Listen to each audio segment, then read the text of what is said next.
একজন মায়ের মেকআপ কিন্তু এইভাবেই করতে হয়। পৃথিবীর সমস্ত মায়েদের সম্মান জানিয়ে শুরু করছি আজকের ভিডিও।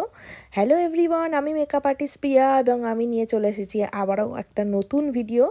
আমার এই ভিডিওতে সকলকে স্বাগত। এবং এইটা ছিল একটা পার্টি মেকআপের ভিডিও, যেটা হচ্ছিল আমার স্টুডিওতে, এবং ওর থেকে শুনে নেবো ওর আজকে কেমন লুক চাই।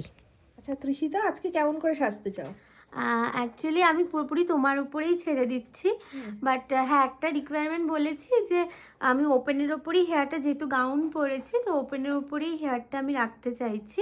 আচ্ছা আর সফট অ্যান্ড স্যাটল মেকআপ, এটা তোমার ওপর, তুমি যেরকম করে দেবে। ঠিক আছে, দেখা যাক তোমার লুকটা কেমন হয়। এই দিন একটু বিজি ছিল আমার অ্যাসিস্ট্যান্টরা, সেই জন্য খুব একটা ভিডিও নিতে পারিনি, তাই অল্প কয়েকটা ক্লিপই আছে। আমি পার্টি মেকআপটা বেশিরভাগ আমার স্টুডিওতেই করার চেষ্টা করি। লোকেশানে গিয়ে পার্টি মেকআপ আমি খুব একটা করি না, তবুও যাদের দরকার কল করো অবশ্যই। আমি না যেতে পারলেও আমি অবশ্যই তোমাদের জন্য কাউকে রেকমেন্ড করে দেবো বা কাউকে পাঠিয়ে দেবো। তো চলো, এইভাবেই কিন্তু মেকআপটা হচ্ছিল বাচ্চাকে সামলে, এবং আমরা এতে যথেষ্ট অভ্যস্ত, আমাদের নিজেদেরও বেবি আছে। তাই এত যাই হোক, ফাইনাল লুকটা দেখো। ফাইনাল লুকটা কিন্তু ও যেরকম চেয়েছিল আমি একদম সেরকমই ক্রিয়েট করার চেষ্টা করেছি, এবং ওকে খুব খুব মিষ্টি লাগছে দেখতে।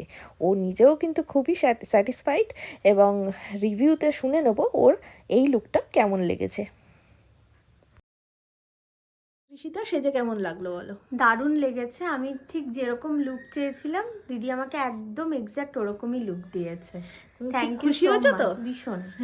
থ্যাংক ইউ, থ্যাংক ইউ, তোমাকে খুব মিষ্টি লাগছে। Thank you.